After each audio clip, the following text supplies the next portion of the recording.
அன்பார்ந்த பெரியோர்களே, தாய்மார்களே, இந்த எஸ்ஆர்எம் பல்கலைக்கழகத்தினுடைய இந்த அரங்கு எப்பொழுது நிரம்பி வழிந்தாலும் கூட மேடையிலிருந்து பார்க்கும் பொழுது ஒரு பெரிய மகிழ்ச்சி ஏற்படும்.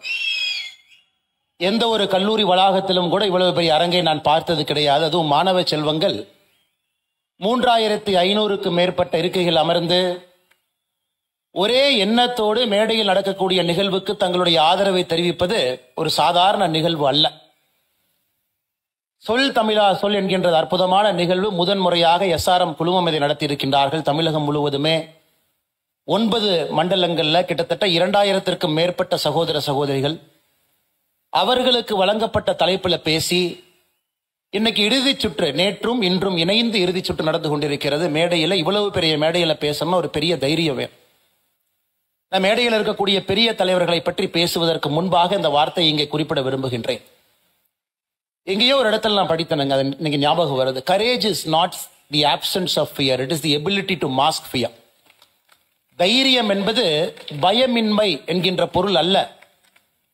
ஒரு இடத்தில் நம்முடைய பயத்தை மறைத்து நிற்பது தைரியத்திற்கான அறிகுறி என்கின்ற வார்த்தை இது. இந்த மேடையில் இருக்கக்கூடிய ஒரு மாணவ செல்வங்களும் கூட எவ்வளவு தைரியம் வேணுங்க, எவ்வளவு தைரியம் வேணும். இவ்வளவு பேருக்கு முன்னாடி வந்து நின்னாங்கனாவே அப்படியே பயந்து நிற்பேன். தமிழ்நாடு முழுவதுமே 9 மண்டலங்கள்ல அவ்வளவு தைரியமாக 2000 பேர் துணிஞ்சு தைரியமாக, என்னுடைய வார்த்தைக்கு ஒரு வலிமை இருக்கிறது, நான் அதை சொல்ல வேண்டும், பேச வேண்டும், அதை மக்களும் கேட்க வேண்டும் என்கின்ற ஒரு ஆசையில எல்லா இடத்திலும் பேசி இவ்வளவு பேர் வந்து 74 நம்முடைய அன்பு தமிழ் சொந்தங்கள், மாணவ செல்வங்கள் இன்னைக்கு பரிசு வாங்குறாங்கன்னா சாதாரண ஒரு நிகழ்வு இல்லை. அதனால் நீங்கள் எல்லாம் மிகப்பெரிய அளவில் அவர்களுக்கு ஒரு கைத்தட்டு கொடுக்கணுங்க. மிகப்பெரிய அளவு, மிகப்பெரிய அளவில். ஏன்னா அடுத்த ஆண்டு இது 20,000 வர வேண்டும். ஏன்னா முதல் ஆண்டு என்பதால் இது 2000. அடுத்த ஆண்டு 20,000 வந்தால் மட்டும்தான் நாளை நம்மை பற்றி பேசக்கூடியவர்கள், நம்முடைய பிரச்சனையை பற்றி பேசக்கூடியவர்கள், நமக்காக போராடக்கூடியவர்கள் அந்த 20,000த்திலிருந்து நமக்கு கிடைப்பாங்க. இந்த 2000 மாணவ செல்வங்களுக்கும் இந்த நேரத்தில் என்னுடைய தனிப்பட்ட முறையிலே நன்றியை தெரிவித்து, அடுத்த ஆண்டு ஐயா அவர்கள் நடத்தக்கூடிய அந்த சொல் தமிழா சொல் என்பது 20,000 அது மாற வேண்டும் என்கின்ற ஒரு வாக்குறுதியும் இங்கு இருக்கக்கூடிய மாணவ செல்வங்கள் நீங்கள் ஐயா அவர்களுக்கு இந்த நேரத்தில் அளிக்க வேண்டும் என்று பணிவன்போடு தெரிவித்துக் கொள்கின்றேன். மதிப்பு மிகுந்த டாக்டர் ஐயா பாரிவேந்தர் அவர்கள் சாதாரண ஒரு மனிதர் அல்லங்க. 86 அகவையில் இங்கு அமர்ந்திருக்கின்றார். 86 அகவை. எல்லா துறையிலும் கூட கால் பதித்து சாதனையை செய்திருக்கக்கூடியவர்கள். அரசியல் துறை ஒரு பக்கம், சினிமா துறை ஒரு பக்கம், மீடியா அண்ட் என்டர்டெயின்மெண்ட் அந்த துறை ஒரு பக்கம், சிமெண்ட் நிறுவனத்திலிருந்து சாப்ட்வேர் கம்பெனியிலிருந்து ஒரு சாதாரண ஒரு மனிதன் சென்னையில பல ஆண்டுகளுக்கு முன்பு ஒரு கோச்சிங் சென்டர், மாணவ செல்வங்களுக்கு இம்ப்ரூவ்மெண்ட் கோச்சிங் சென்டர் அதை ஆரம்பித்து இன்னைக்கு தமிழகத்தினுடைய ஒரு தலை சிறந்த பல்கலைக்கழகத்தினுடைய வேந்தர். அதையெல்லாம் தாண்டி போன பாராளுமன்றத்தில் ஐயா வந்து எம்பியா இருந்தாங்க. ஒரு அற்புதமான பாராளுமன்ற உறுப்பினர். அவருடைய அட்டெண்டன்ஸ் ரெக்கார்டை பாருங்க. 80 வயசுல ஒருவர் 80 விழுக்காடுக்கு மேல பாராளுமன்றத்தில் அட்டெண்டன்ஸ் வச்சிருக்கிறாங்கன்னா அது சாதாரண ஒரு நிகழ்வு அல்ல. மக்களின் மீது மதிப்பும் மரியாதையும் இருந்தால் மட்டும்தான் அந்த வேள்வி. பல முறை நான் பார்ப்பேன், இரவு நாங்கள் இருவரும் உணவுக்கு சில நேரத்தில் சந்திக்கும் பொழுது 11 மணிக்கு சந்திப்போம். அடுத்த நாள் பாராளுமன்றம் இருக்கும். காலையில் 5:40 விமானத்தை எடுப்பாங்க சென்னையிலிருந்து டெல்லிக்கு சென்று நான் பாராளுமன்றத்திற்கு செல்ல வேண்டும் என்று. அப்படிப்பட்ட ஒரு வேட்கை. அது மட்டும் இல்லாம 5 ஆண்டுகள்ல தன்னுடைய தனிப்பட்ட சொத்தாக 400 கோடி ரூபாய்க்கு மேல அந்த தொகுதி மக்களுக்கு செலவு செய்திருக்கக்கூடிய ஒரு மாபெரும் மனிதர். வள்ளல் பாரியாகவும் அதே நேரத்தில் வேந்தராகவும் இருந்து 40 லட்சம் ரூபாய் இன்னைக்கு பரிசு பொருட்கள் அள்ளி வழங்கி இருக்கிறாங்க. பணம் பெரிதல்ல. எங்கேயோ இடத்துல படித்திருக்கின்றேன், ஒரு சங்க புலவன் மன்னன் முன்னாடி போய் நிற்கிறாங்க. பாடிய பிறகு பரிசு வரவில்லை. அந்த புலவன் அவர்கள் சொல்லுகின்றார், மன்னவனும் நீதானோ வளநாடும் நின்னதோ. இந்த உலகத்துல மன்னவன் நீ மட்டும்தான் இருக்கின்றாயா, உன்னிடம் மட்டும்தான் வளமான நாடு இருக்கா? ஒரு பாடிய புலவனுக்கு பரிசு கொடுக்க முடியவில்லை, இல்லை என்றால் எப்படிப்பட்ட மன்னன் நீ என்று சொல்லு அரசவையிலிருந்து நடந்து செல்கின்றார் என்று நாம் பார்த்திருக்கின்றோம், படித்திருக்கின்றோம். ஆனா இன்று பாடியவர்களுக்கெல்லாம் பேசியவர்களுக்கெல்லாம் ஒரு பொருளை கொடுத்து அவர்களை மகிழ்ச்சியாக அனுப்ப வேண்டும், அது அடுத்த ஆண்டு இன்னும் ஒரு பெரிய தீப்பொறியாக மாற வேண்டும் என்கின்ற எண்ணத்துல முதல் பரிசாக 5 லட்சம், இரண்டாவது பரிசாக 3 லட்சம், 2 லட்சம் மூன்றாவது பரிசு, ஒரு மண்டலத்திலும் முதல் பரிசு, இரண்டாம் பரிசு, மூன்றாம் பரிசு, இந்த கன்சலேஷன் பிரைஸ்னு சொல்லுவோம். கன்சலேஷன் என்கின்ற வார்த்தை சரியான வார்த்தை இல்லை. ஏன்னா நான் சின்ன ஒரு பள்ளிக்கூடத்தில் படித்த பொழுது மேடையில் ஒரு நாடகத்தில் பங்கேற்க வேண்டும். அந்த மேடையில் போனங்க, என்னுடைய ரோல் என்னன்னா ஆக்சிடென்ட் ஆயிருச்சு, நான் தான் விக்டிம். கத்தணும், ஐயோ அம்மா என்னை அடிச்சிட்டாங்களேன்னு கத்தணும். மேடையில் போட்ட உடனே ஸ்டேஜ் ஃபியர், எல்லாம் ஒரு 100 பேர் உட்கார்ந்துருக்கிறாங்க, என்ன பண்ணுறதுன்னு தெரியாமல் அப்படியே உட்கார்ந்து அப்படியே நின்று இருந்தேன். வெளியே வந்துட்டேன், ட்ரெஸ் எல்லாம் கழட்டியாச்சு, ஸ்கூல் ட்ரெஸ்ஸை போட்டேன், அந்த மேக்கப் ட்ரெஸ்ல இருந்து. முதல் பரிசு வாங்கியவர் அன்பு தம்பி அண்ணாமலை. நாங்கள் என்னடா அது நமக்கு முதல் பரிசு கொடுக்குறாங்களே, நம்ம தான் எதுவுமே பண்ணலேன்னு செத்த போன மாதிரி அசையாமல் அங்கேயே நின்னார் தம்பி, அதுக்காக பரிசு. ஏன்னா நிறைய நேரம் பார்க்குறவங்களுக்கு நம்ம என்ன ரோல் பண்ணுறோம்னே தெரியாது. என்னுடைய ரோல் அங்கே வந்து கத்தி கூச்சலிட வேண்டும். ஆனால் அங்கே போய் என்னால் கத்தி கூச்சலிட முடியாமல் செத்துப்போன பிணத்தை போல அப்படியே நின்று கொண்டிருந்தேன், பேச முடியாமல். அந்த ஸ்டேஜ் ஃபியர். ஆனால் பரிசு கொடுத்தார்கள். காரணம், இந்த பையன் ரோலை நல்லா பண்ணியிருக்கான். காரணம், இந்த பையனிடம் எதிர்பார்க்கப்பட்ட ரோலே வந்து செத்தப்போன பிணத்தை மாதிரி நடிக்கணுமாட்டிருக்கு. அப்படி அதுபோலதான் பரிசு வாங்கியவர்களும் பரிசு வாங்காதவர்களும். 2000 பேரத்துல 74 பேர் பரிசு வாங்கியிருந்தாலும் நல்லவர்கள் சில பேர் வாங்காமல் இருந்திருப்பார். இந்த மேடையின் மீது நின்றிருக்கின்றார்கள், தைரியமாக பேசியிருக்கின்றார்கள். பரிசு பெரிதல்ல, பொருள் பெரிதல்ல, பணம் பெரிதல்ல, அந்த துணிவு பெரிது. இந்த மேடைக்கு நீங்கள் கொடுத்த மரியாதை பெரிது, அன்னை தமிழுக்கு நீங்கள் கொடுத்த அந்த மரியாதை பெரிது. அதற்காக இந்த 2000 பேரும், குறிப்பாக இந்த 74 பேரும் பங்கேற்ற எல்லோருக்கும், வென்றவர்களுக்கும் பங்கேற்றவர்களுக்கும் இந்த நேரத்தில் மறுபடியும் என்னுடைய மகிழ்ச்சியை தெரிவித்துக் கொள்கின்றேன். அண்ணன் சீமான் அவர்களை பற்றி நான் என்ன பேசுறதுங்க? ஒரு அரசியல் தலைவர், ஒரு அரசியல் கட்சியினுடைய தலைமை ஒருங்கிணைப்பாளர் என்று சொல்வதை விட ஒரு போர்க்களத்தில் நிற்கக்கூடிய தளபதியாகத்தான் என்றும் நான் அண்ணன் சீமான் அவர்களை பார்த்து கொண்டிருக்கின்றேன். காரணம், அவருடைய கொள்கை, அந்த கொள்கையிலே அவர் எடுத்திருக்கக்கூடிய உறுதி பூண்ட ஒரு நிலைப்பாடு, அதற்காக எதை இழந்தாலும் பரவாயில்லை என்று தைரியமாக அந்த போர்க்களத்திலே போராடக்கூடிய மாண்பு, இது அண்ணன் சீமான் அவர்களை தமிழக அரசியல்ல ஒரு தனிப்பெரும் தலைவராக உயர்த்தி நின்று கொண்டிருக்கின்றார்கள் என்று. எனக்கும் சீமான் அண்ணனுக்கும் பெரிய வித்தியாசம் இல்லைங்க. நான் தேசியத்துல தமிழை பார்க்கிறேன், அண்ணன் தமிழ்ல தேசியத்தை பார்க்கிறார், அவ்வளவுதாங்க வித்தியாசம்.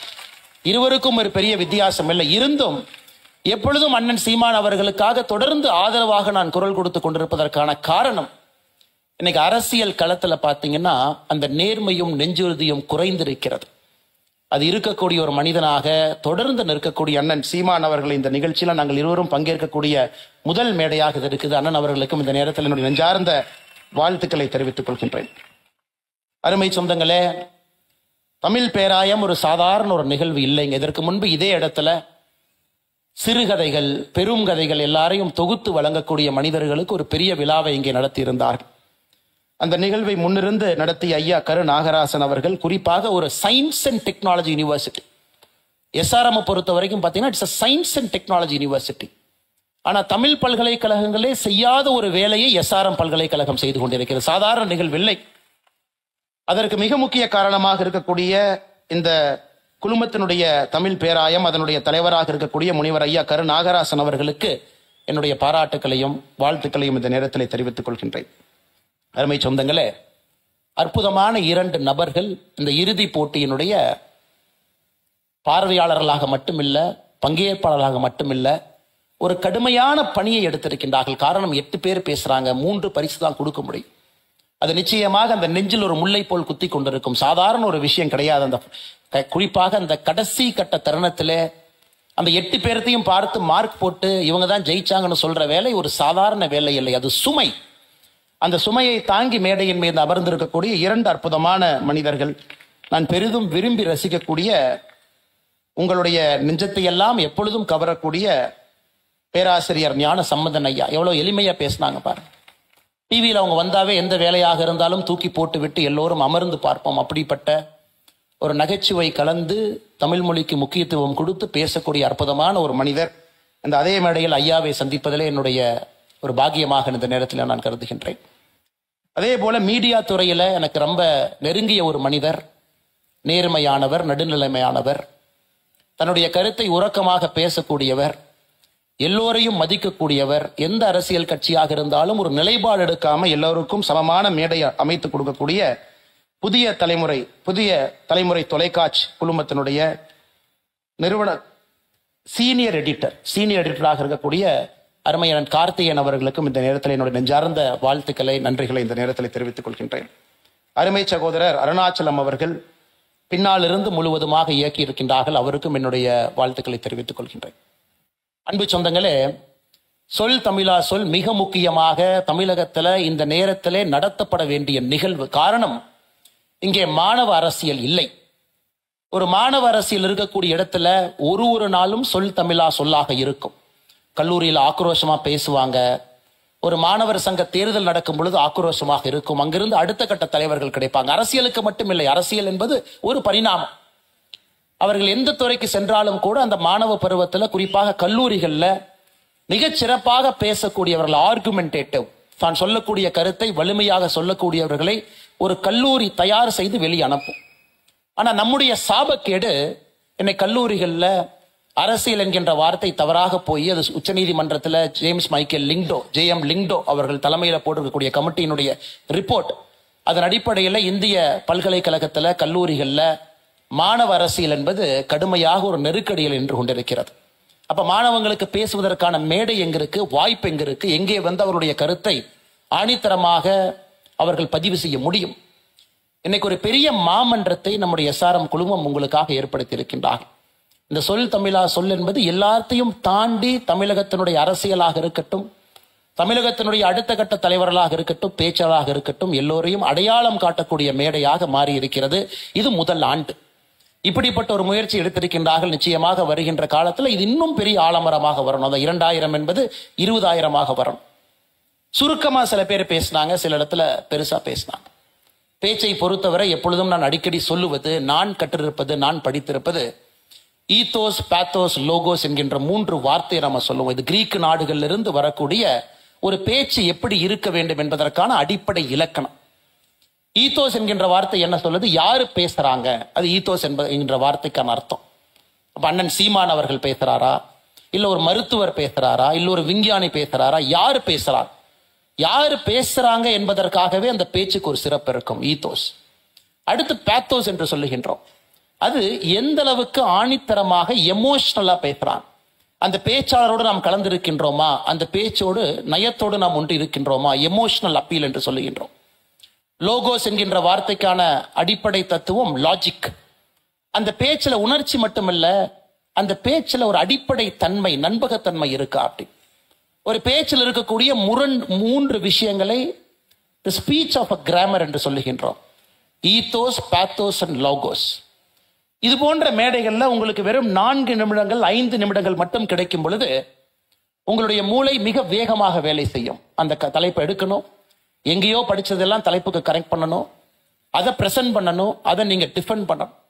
அதனால்தான் எப்பொழுதுமே இந்த சிறிய பேச்சுக்களை பொறுத்தவரை ஒரு மனிதனை முழுமையாக அது சோதனை செய்யும். பெரிய பேச்சுக்களா இருந்தா நீங்க எங்கெங்கேயோ போகலாம், டெல்லி போகலாம், கல்கட்டா போகலாம், சுத்தி வரலாம், ஃபைனலா இந்த இடத்துக்கு வந்துடலாம்.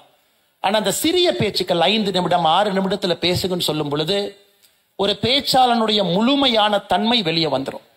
அப்ரஹாம் லிங்கன் எத்தனையோ பேச்சுக்கள் பேசியிருந்தாலும் கூட அவருடைய பேச்சுக்கள்ல மிகச் சிறந்தது, அமெரிக்காவை புரட்டி போட்டது 1863 கெட்டிஸ்பர்க் என்கின்ற இடத்துல அவர் கொடுத்த பேச்சு, கெட்டிஸ்பர்க் அட்ரஸ். எல்லாரும் நினைப்பாங்க, ஓ, அப்ரஹாம் லிங்கனுடைய கெட்டிஸ்பர்க் ஸ்பீச் என்பது பெருசா இருக்கும் அப்படின்னு. வெறும் 271 வார்த்தைகள், only 271 words. யாருக்காவது ஆர்வம் இருந்தா இன்னைக்கு நீங்க அந்த பேச்சு எடுத்து பார்க்கணும். எப்படி ஒரு பேச்சை ஒரு மனிதனால் கன்ஸ்ட்ரக்ட் பண்ண முடியும்? வெறும் 271 வார்த்தைகள்ல எப்படி நம்மை கட்டி போட முடியும்?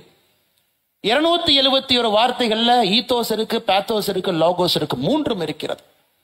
குறிப்பாக அமெரிக்காவில் நடந்த சிவில் வார நிறைவுக்கு கொண்டு வந்த ஒரு முக்கிய பேச்சாக அந்த பேச்சை பார்க்கிறோம். அதே போல எல்லோருக்குமே தனிப்பட்ட முறையில் ஒரு பேச்சாளரை பிடிக்கும், சில பேச்சுக்களை பிடிக்கும்.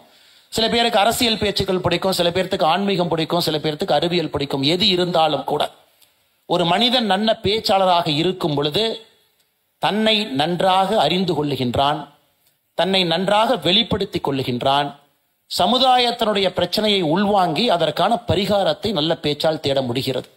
அதனால்தான் அன்பு சொந்தங்களே, இந்த பேச்சுங்கிறது அரசியல் மேடையில் அண்ணன் சீமான் அவர்களை போல பேசணும், அது ஒரு பக்கம். அதை தாண்டி நீங்க சாதாரண ஒரு நிறுவனம் நடத்தினாலும் கூட 4 பேர் அதிலே பணியாளர்களாக இருந்தாலும் கூட அவங்க கிட்ட எப்படி பேசணும், எவ்வளவு தன்மையாக பண்பாக பேச வேண்டும், அது ஒரு பேச்சாளர் இருந்து வரும். ஒரு பெரிய நிறுவனத்துல நீங்க இருக்கிறீங்க, இன்னைக்கு ஹார்வர்ட் பல்கலைக்கழகம் சொல்லுது, ஒரு கம்பெனியினுடைய நிறுவனராக உயர் பொறுப்பில் நீங்க இருக்கிறீங்கன்னா 70% இஸ் யுவர் சோஷியல் ஸ்கில்ஸ். வெறும் 30% மட்டும்தான் டெக்னிக்கல் ஸ்கில்ஸ். ஒரு கம்பெனியினுடைய சிஇஓ இருக்கிறீங்க, மைக்ரோசாஃப்டுடைய சிஇஓ இருக்கிறீங்க, 70% அந்த பொறுப்பினுடைய அடிப்படை உங்களுடைய சோஷியல் ஸ்கில்ஸ். எப்படி பேசுறீங்க, எப்படி ஒரு பொருளை விற்கிறீங்க, ஒரு கான்ஃபிளிக்ட் இருக்கும்போது எப்படி டீல் பண்றீங்க. வெறும் 30% மட்டும்தான் டெக்னிக்கல் நாலேஜ். அதனால் நீங்க வாழ்க்கையில மேல போக ஆரம்பிக்க உங்கள் டெக்னிக்கல் நாலேஜ் குறைவாகவும் உங்க சோஷியல் நாலேஜ் அதிகமாக இருக்கும். அது எங்கிருந்து வருங்க? பேச்சில் இருந்து வரும். இந்தியாவில் நமக்கு நிறைய சாதனையாளர்கள் வேண்டும், எல்லா துறையிலும் வேண்டும்.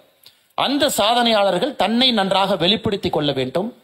தான் பணி செய்யக்கூடிய இடத்துல எல்லோரிடமும் நல்லா பழகணும், சோஷியல் ஸ்கில்ஸ் இருக்கணும். அதற்கு மேடை பேச்சு அவசியம். ஆனா இன்னைக்கு மேடை பேச்சுக்கள் பொது இடத்துல வந்து பேசுவதை விட அதிகமாக செல்போனை பார்க்குறோம், கம்ப்யூட்டரை பார்க்குறோம், இன்ஸ்டாகிராமில் பேசாம ஒரு கருத்தை போட்டுட்டு ஓடி போய் ஒளிஞ்சுக்கிறோம். அது இன்றைய தலைமுறைக்கு இருக்கக்கூடிய அடிப்படை பிரச்சனையாக நான் பார்க்கின்றேன். ஒரு கருத்து இன்ஸ்டாகிராமில் சமூக வலைதளத்தில் போடுகின்றோம், அது முக்கியம், அந்த கருத்துக்கு ஒரு வலிமை இருக்கு.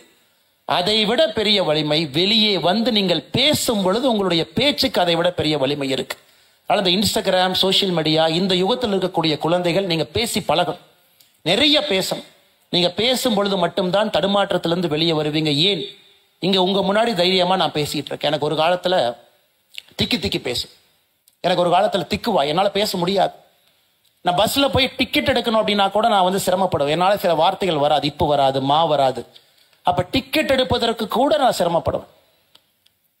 நான் படிக்கக்கூடிய பள்ளியில ஒரு ஆசிரியர் கண்டுபிடிச்சிட்டாங்க, அண்ணாமலை கிட்ட வந்து சில வார்த்தையை டக்குன்னு கேட்டா அவனால பேச முடியாது, அதனால பொறுமையா கேட்டா தான் பேசுவான். 6வது 7வது படிக்கும் பொழுது அந்த ஆசிரியர் என்ன பண்ணாங்கன்னா என்னை அதிகமாக பேச வச்சாங்க. ஸோ டெய்லி வந்து அன்றைய தினம் செய்தித்தாளை வாசிக்கணும், தம்பி அண்ணாமலை வாசிப்பாரு. ஒரு பெரிய பேச்சாளர் வந்து பேசுறாங்க, அந்த பேச்சாளருக்கான முன்னுரிமையை முகவுரையை அண்ணாமலை சொல்லுவாரு, நன்றி அறிவிப்பு அண்ணாமலை பேசுவார். பேச வச்சாங்க. பேசிக்கொண்டே இருந்தேன். முதல்ல பயமா இருக்கும், பேச்சு வராது, ஏளனமாக பார்ப்பார்கள், கை தட்டுவார்கள், எனக்கே ரொம்ப தர்ம சங்கடமா இருக்கும். ஆனாலும் அந்த ஆசிரியர் தொடர்ந்து என்னை ஒரு மேடையிலும் ஏற்றி என்னை பேச வைத்த பிறகு ரொம்ப நாளைக்கு அப்புறம் தான் எனக்கு தெரிஞ்சிச்சு, யாருக்காவது திக்குவாய் இருக்குன்னா அது பிசிக்கல் கிடையாது, அது மென்டல், மனதில் எங்கேயோ ஒளிந்திருக்கக்கூடிய ஒரு பிரச்சனையால மட்டும்தான் சில வார்த்தைகள் வராது.